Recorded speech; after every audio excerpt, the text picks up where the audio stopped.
Smile, please. Yes, this time smile for us. All right. So this man who stands before you has a PhD from Carnegie Mellon University. Wow. Until his partial retirement, he worked in advanced research in the auto industry. He has over 80 scientific publications, 38 patents, and is a fellow of the American Physical Society and a member of Sigma Psi, the American Scientific Affiliation, and the Warren Astronomical Society. He is an amateur astronomer and teaches astronomy at Macomb Community College in Michigan. And it's through his work here that we continue to have the rooms that we do. So, ladies and gentlemen, I give you Dr. Dale Partin.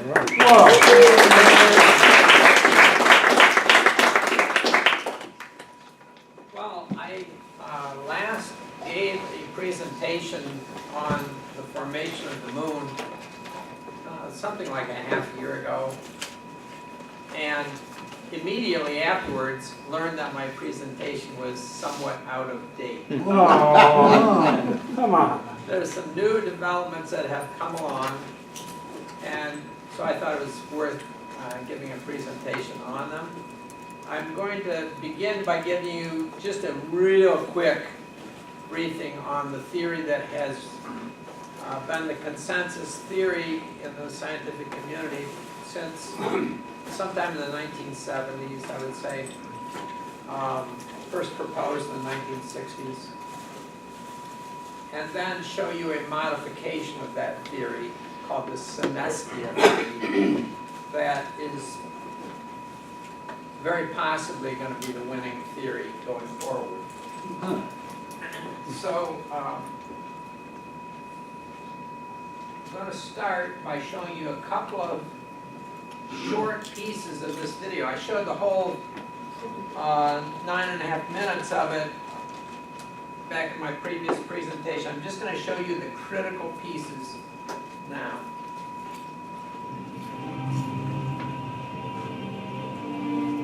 Picture the scene. The newly formed Earth hurtling round the Sun, Is that loud enough? and loads of other planets doing exactly the same thing. Including this one, Theia, about the size of Mars. It was orbiting the Sun at exactly the same distance as the Earth. The two planets were on a collision course. Theia hit the Earth at 25,000 miles per hour, with the force of billions of megaton bombs.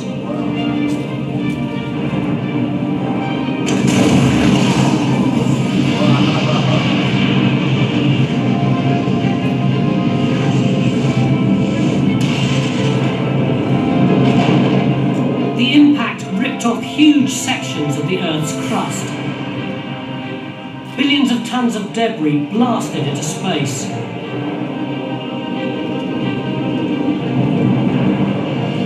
A ring of red-hot dust and rock formed around the Earth.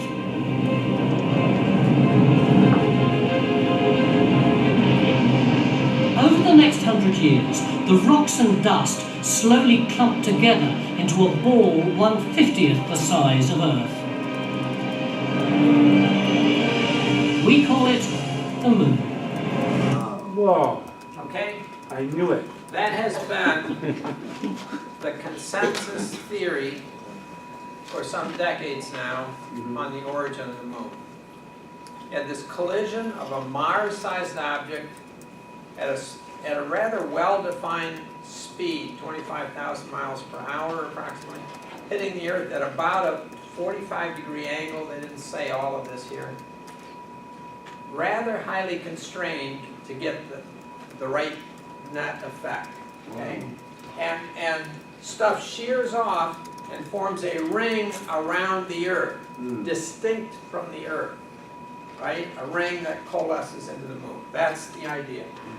Now, let me show you one more quick link. It's from the same, or one more quick segment from the same video.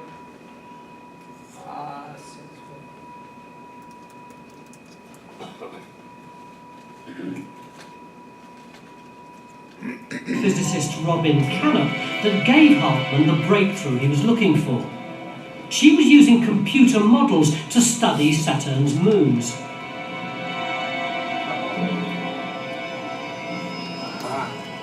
Bill Hartman came up to me after my talk and asked me, have you ever thought about applying your models about how moons form within and near Saturn's rings to the origin of the moon? And I said, no. So she tried it. Canup used modelling software to recreate the early solar system. Then she plotted a planetary collision of the kind Hartmann was suggesting. So we're 4.5 billion years ago, at the end of the Earth's formation. And we're in space, and we're watching as a small planet, the planet on the right, is about to hit the young Earth, represented by the larger planet on the left. The collision takes place, and as we see it hit. Now stop right there. Whoa.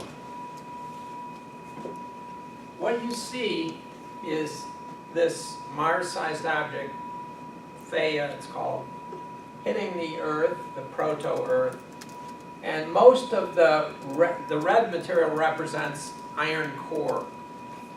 And what you'll see as this, I'll show you some more of this, is most of the iron core from Theia winds up in the Earth, and what's left is going to go into orbit around the Earth. That stuff comes almost completely from Theia. Okay? I'm going to replay this. Just watch the blue and green part and see where it comes from. So the blue represents parts Crust. of the Earth, and the yellow... No. Blue and green represent the mantle of each of the two objects. Okay? So a weakness, it turns out, of this theory is essentially all of the material that becomes the moon came exclusively from Theia. Only a small amount from the Earth. That's going to turn out to be a bit of a problem. So I'm going to back it up just a hair. Just watch the where the components of Theia come from. It's in a glancing blow, and you can see the impactor is completely destroyed by the collision. Theia, the impactor, is annihilated. You see Earth it? survives. Yeah. By the collision. Watch it one more. See where it comes Theia, from? the impactor, is annihilated. Earth survives, but only just. Now this collision is incredibly violent, so violent that there's enough energy to completely melt the Earth. And in fact, at the end of this impact, the Earth is surrounded by an atmosphere of vaporized rock. Trillions of tons of debris. Okay, so that's the point I wanted to make, that this stuff here came almost exclusively from Theia and formed the moon. Okay. That turns in, as I say, that turns into a weakness.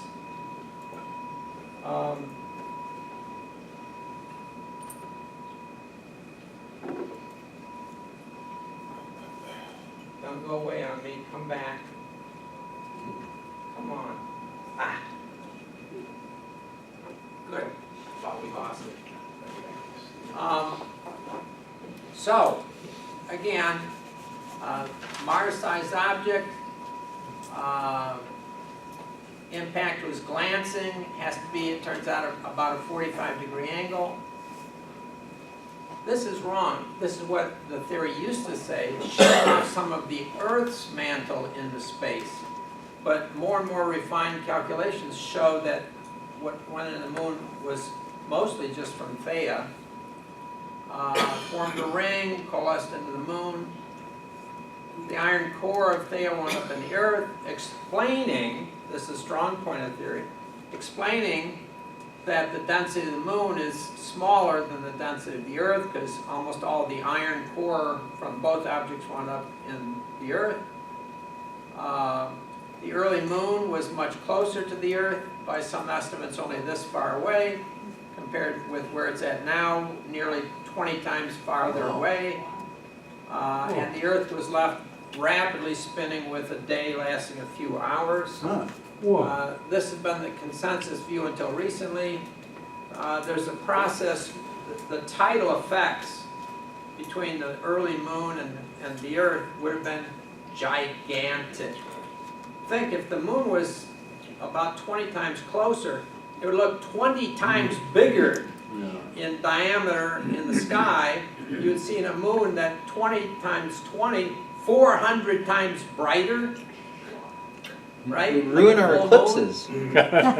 Yeah, Sure will. big time eclipses, right? Those Huge A lot of of solar. the sun. An eclipse of the moon would look like a small dot, but frequently.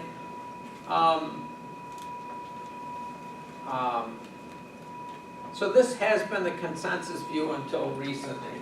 Yes, I can do this. If it works, come on. It's not advancing. What is that? Is this on? Yeah, it's on. I don't know why it's not, so I have to do it. Even the down arrow isn't advancing it. Wait a minute. Does that do it? No. Let me back up. Come on. And let's see if it works now. It does. I don't know why, but I'm going to work with it here instead of an expanded screen. At least this thing works. Oh. Sorry. Tough. Life is Whoa. tough. Whoa. Especially if you're not a computer expert. That's what you get for sitting in the nosebleeds, actually. Yeah. So what are the problems? There are two problems with this theory. One is that it requires that Theia be a certain size, hit the Earth at a particular speed and angle. Otherwise, it doesn't produce the early moon. A more subtle difficulty with this model is that most of the lunar material comes from Theia. This makes it difficult to explain that the chemical similarity of the surface of the moon now is very similar to the chemical similarity of the Earth. Uh-huh. Okay? Dale, Yeah. is the assumption that Theia was a planet like the Earth with an iron core, a similar construction? Yes. Okay. But smaller. But that's an assumption, right? That's right. Similar to Mars. That is to say, Canup, the woman astronomer, played with various assumptions with all kind of collision parameters and all kind of size and composition of Theia until she got something that would produce the Earth-Moon system. Okay? And to make that work, Theia had to be about the size of Mars and with an iron core. Construction. Yeah, that's where it had to be. That's how we know, quote unquote, know about details of the collision, because other parameters don't work. So effectively, she dialed it in to create the moon.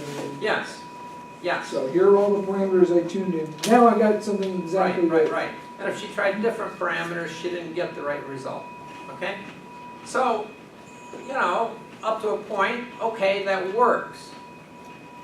That's the problem is, it makes it less probable that this was the correct explanation, because things had to be kind of finely tuned to get the current result. And after the Apollo missions, they've brought back parts of the moon, and by measuring isotope ratios, for example, of oxygen, the match between the surface of the moon isotope ratios and the Earth is almost perfect. Why should it be perfect? The stuff on the moon came from a different astronomical object. Well, the chemical properties of the two bodies would be fairly similar, wouldn't they? Now my clicker isn't working. I mean, the Earth as a protoplanet and this thing as a protoplanet, their chemical properties would be kind of the same. We fixed it. Similar, but not exactly the same, Is that on my laptop next time?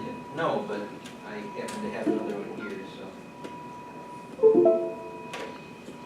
Does it work? I mean, I even pressed the down arrow key and it didn't work. What What did you do to my computer?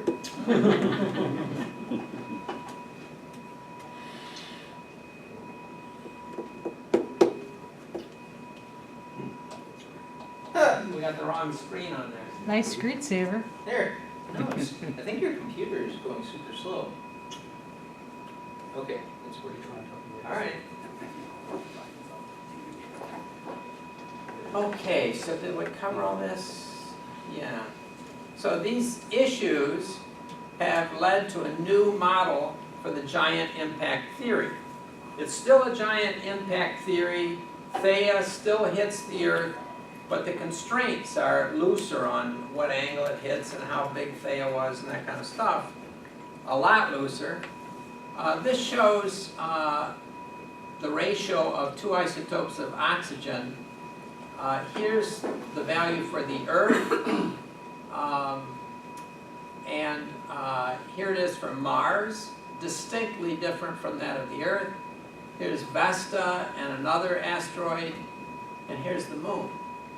So, you know, why is the ratio so similar for the Moon if the lunar crust came almost exclusively from Theia, a different object, not a lot from the Earth? It doesn't prove that there's a problem, but it suggests a problem. This article came out in late February 2018. I forget, around the time I gave my previous presentation. I heard about it right afterwards, of course. The origin of the Moon within a terrestrial synestia. What in the world does that mean? Right? Yeah. I mean, Sounds like prescription Yes, please. drugs. you know, is this a lunar language or something? Sleeping pills. So It's an afternoon nap. this guy, Simon Locke, I sent an email to asking some questions. So just note his name, you'll be seeing some stuff from him. In the new theory, large impacts were common in the early solar system. That's not hard to believe. When they occurred, they often produced a rapidly rotating, very hot and jumbled mass, just a mess, that initially, because of its rotation, had a donut shape called a synestia. This is a cross-section of a synestia here. Over the years, it cools, and many moonlets form within the synestia. We're not talking about a collision that results in a ring distinct from what becomes the Earth. We're talking about the Moon forming from within this rotating mass.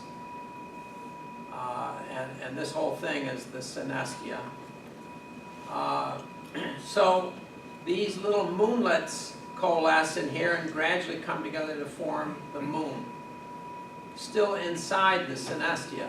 As the synestia cools more, it contracts and separates from the Moon.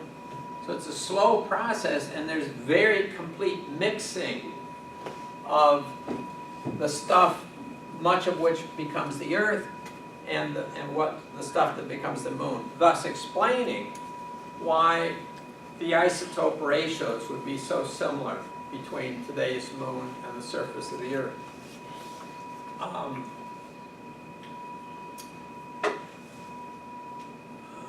guess that's all I want to say about that. This shows a few views of it. Time is increasing this way, so shortly after the collision, you've got a mess with tiny little pieces of things that become the Moon. After something like a year, the Moon is starting to distinctly form within the synestia. After a few decades, this has cooled and shrunk enough, it will ultimately become the Earth, and the Moon is outside of it. So the donut down there in the middle is the primeval Earth. And again, similar story, the Moon was very close to the Earth at this time. It migrated out slowly. I assume you all know that the moon is still moving away from the Earth due to tidal effects. It's moving about this far per year, Whoa. farther out. The distance to the moon can be measured to plus or minus 1 millimeter now. Using reflectors left on the surface of the moon by the Apollo astronauts, 3 of them, and reflectors by 2 unmanned Soviet lunar landers. There's 5 reflectors on the moon. And this is an artist's version of this, showing the synestia after it is cooled and shrunk enough that the moon is outside of it.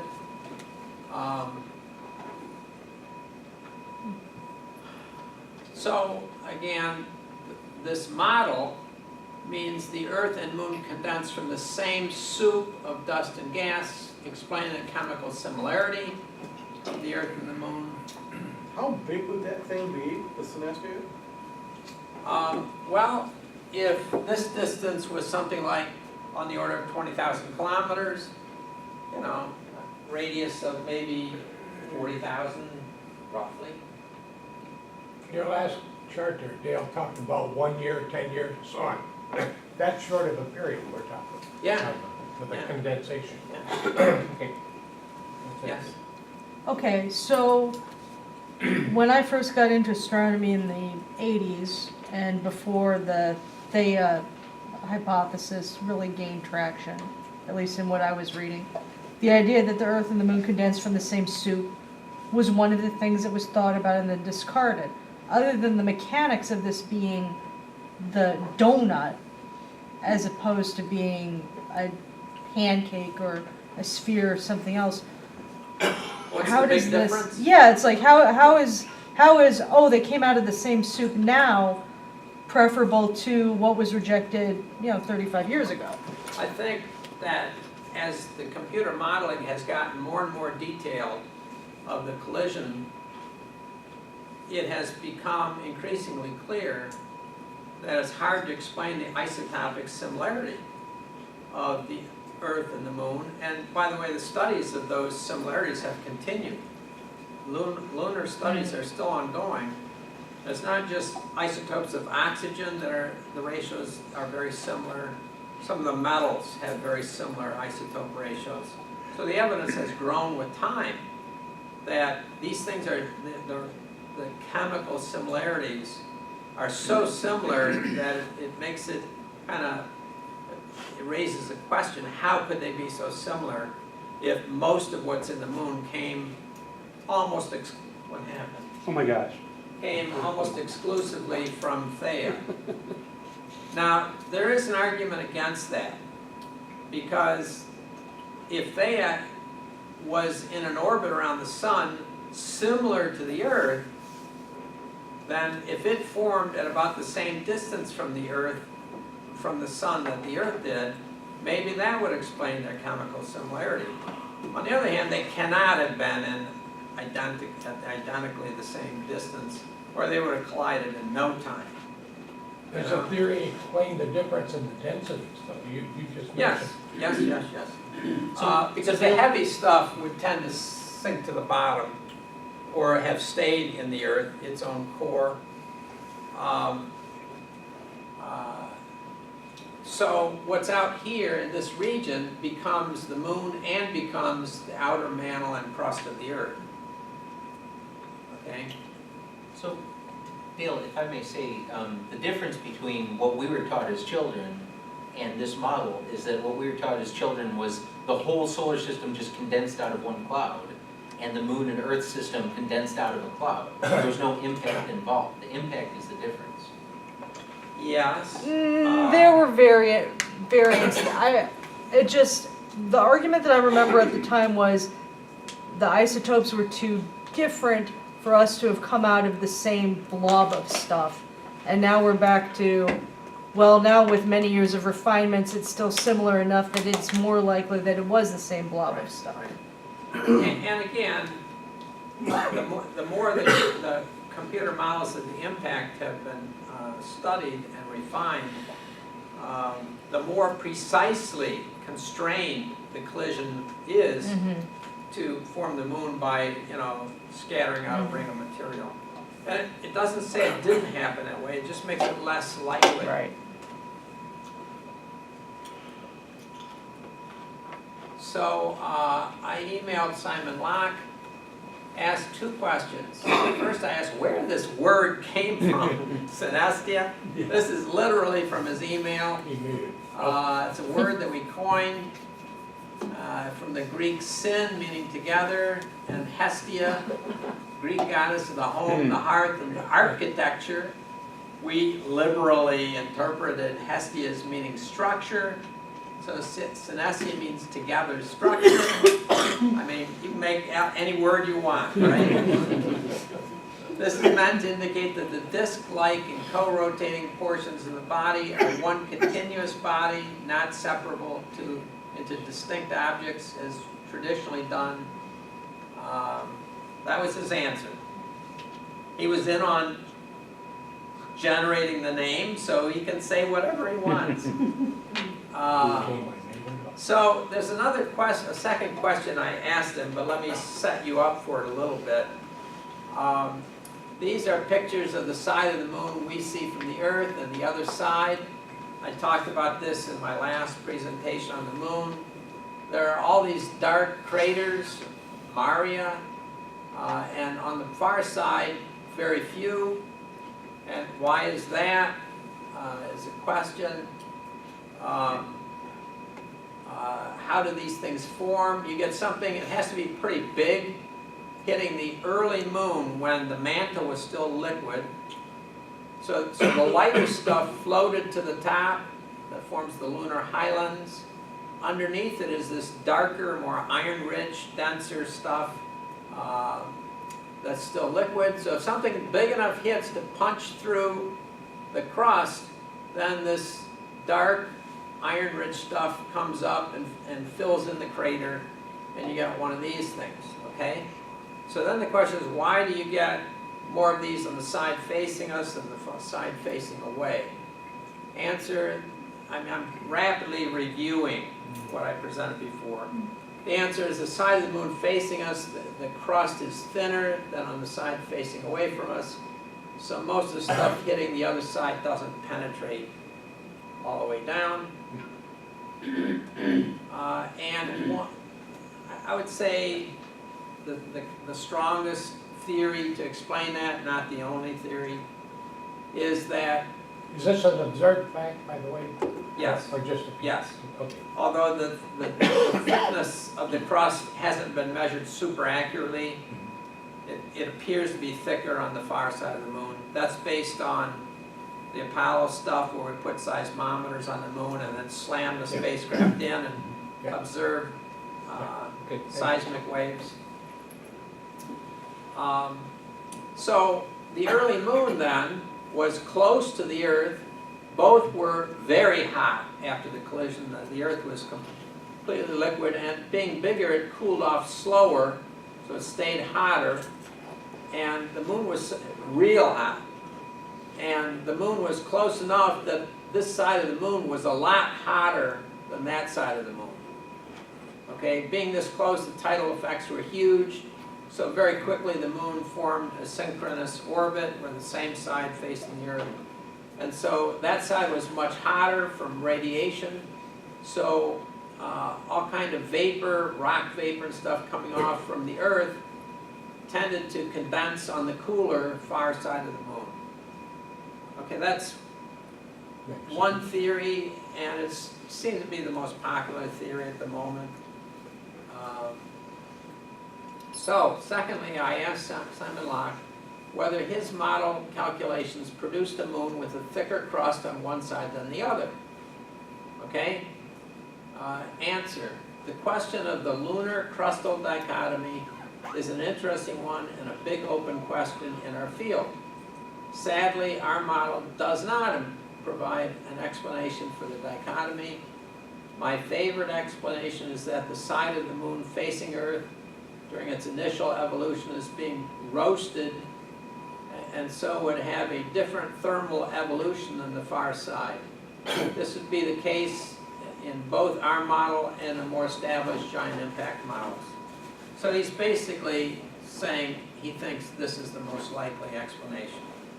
And is that it? Yes. Dale, is that a typo? Is it 2000 to 2800 Kelvin? Because 2000 to 8, it has to be, right? Because 800 Kelvin wouldn't be very hot. Right, that's right, it must be a typo. Yeah. I pulled that, 8,000. Oh, 8,000. Maybe Yeah, 8,000, could be. yeah. I don't think 8,000, that would be Seems hotter hot. than the surface Oh, of the yeah, that'd be sun. nuts. The sun is like 5,700 Yeah. Kelvin, so it must have been 2,800. I just copied that straight out of his email, it was probably a typo that I didn't catch. So, did I run over? No, I think we're good. Okay. Yep. That's it, any questions? Yeah, so these synestias are big, right? I guess the Yes. next silly question is, have we found any? In fact, people are looking for them because now that we can see exoplanets, and these things would radiate a lot of heat because they're hot. And be big, like. So- like so- gas Epsilon, right? So, you know, this whole thing is kind of very recent, so people are just getting going on looking for these things among exoplanets. And it won't surprise anybody if we see some. One of the biggest problems is, from what I understand, is explaining the tilt, the orbit, the moon's orbit. It's tilted to the equatorial, the Earth spin. Yeah. Any theories on how that came about? I wish I had asked that of Simon Locke. I don't see where his theory is going to explain that. I don't see it. Yes. Yeah, this is a little off topic, but those are reflectors that our astronauts place on the moon. Those corner cube reflectors. They're what, about a foot and a half by a foot and a half, something like that. Something like that, yeah. And they shoot laser beams from Earth. They reflect off and they reflect back the same direction they come in. That's right. How wide are those laser beams when we shoot them from Earth? Well, they're shot out of a telescope that's several meters diameter. I think it's in New Mexico. There's several, right? There's one in Hawaii. Yes, but there's one that's, a lot of these studies are being done from in New Mexico. It's either 4 meters maybe or something like that. And so the beam going out is 4 meters in diameter. By the time it gets to the moon, it's a few kilometers in It's diameter. pretty big. So And so, relatively speaking, it doesn't have to be real accurate with where it's pointed. I'm sure they have to, hit the Well- ballpark, so to speak, but, right, except there's other constraints on it. The pulse is so short that the width of the photon beam going out is only something like this in width. And then they're gonna look for a pulse coming back in a very narrow time frame. So if it's not at the right height on the moon, they won't see it. so it's, So the moon has all kind of curvature and stuff. So it's, you can be looking in the right region and not see it. so it's, relatively speaking, it's happening fairly well. They had a heck of a time finding the return pulses from one of the Soviet landers because the Soviets didn't know where it was exactly. And they had to wait until the Lunar Reconnaissance Orbiter took very low resolution pictures Yep. of the region before they could find it. And then they could aim there and play with the height until they got it. It took them years to find it. So it's a pretty All right, good. I'm sorry, we will Yeah. have to cut it short because we have another presentation. Okay. So I want you to take away, if nothing else, the moon is not made of green cheese, it's made out of donuts. For cheese. If you would, Miss AV lady, would you stop the recording and start again? Yeah.